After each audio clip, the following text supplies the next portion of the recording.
my question was, I've heard people say, and I've even experienced where, like, when you're praying for your children or your loved ones, right? Like, when I pray for other people, it feels like I have more belief sometimes. I don't know. And then when it's my children, I don't know if it's because I'm emotionally connected, or is there a time to bring someone else in?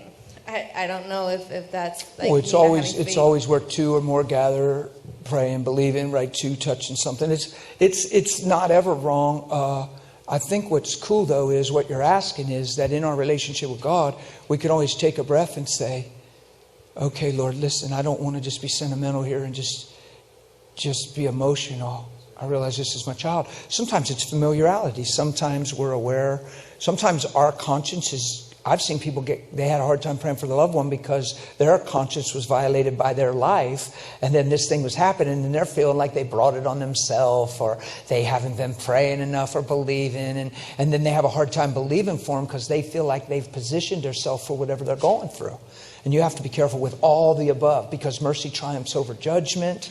Right? And I know sometimes it's sentimental and close to home. When my brother was in that position, I don't remember crying that hard since I was saved.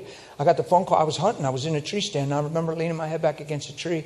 And I just bawled. I've never reacted like that in any situation. I'm usually pretty together. And I felt like I was almost like I was falling apart. Like I said, "God, you can't let him die. Please don't let him die." I said, "We're not ready to lose Davey. He's such an important part of our family. And he's growing. And man, God, don't let him die." And I was just crying and crying. And I usually don't get like that, but I was real emotional.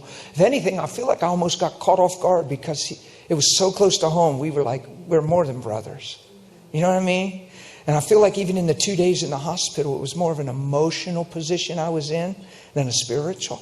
It felt different. I don't take blame. It's not my fault he died. Jesus gave him life. You know, we can't lose unless we get our eyes off of truth. So I lost my brother in the physical. Yeah, but did we lose? We can't lose. We're going to live forever. He's in the presence of the Lord. I don't even comprehend that, like what he's in. Like if he could come back and preach to us, you think people get on fire?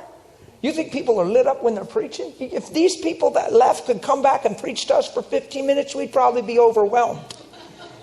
We'd be like, chill. No, chill. Flames coming out of our eyes, telling us like it is.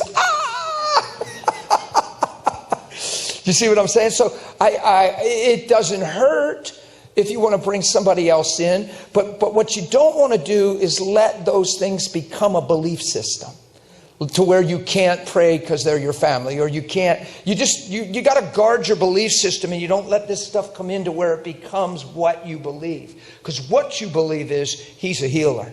And I'm exercising that, I'm going after that, and I'm growing into that. You see what I'm saying? So, but I understand what you're saying. Sometimes the sentiment gets muddy, the feelings, sometimes it's the familiarity. And to get somebody else in there, this will help you. This will comfort your heart in your question. When I do my weekend stuff and I say, "Who here?" and we go do the prayer, and I'll say, "Listen, if your spouse is standing right behind you, don't just choose your spouse. Go grab somebody you've never met and don't even know." The reason I do that is they might have prayed for their spouse for 2 years or 150 times. And I'd just rather you go get somebody, you don't know their history, you don't know nothing. You know what I'm saying? And I'll say, try to get somebody you don't even know. And it seems like that's a cool thing. Do you know what I mean? Because all these other things are trying to get in the analytical side of life. I hope that helps. It doesn't hurt to call somebody. It's not like you can't. But also at the same time in your convictions say, you know what? And in your relationship, work that out with God. I don't want to just be emotional. I don't want to take this too to heart. I don't want to see this in any of man. I feel like in my heart I should be able to pray for my family and see the same fruit and results as when I pray for anybody, right? And I just thank you for working that in me, God. Yeah.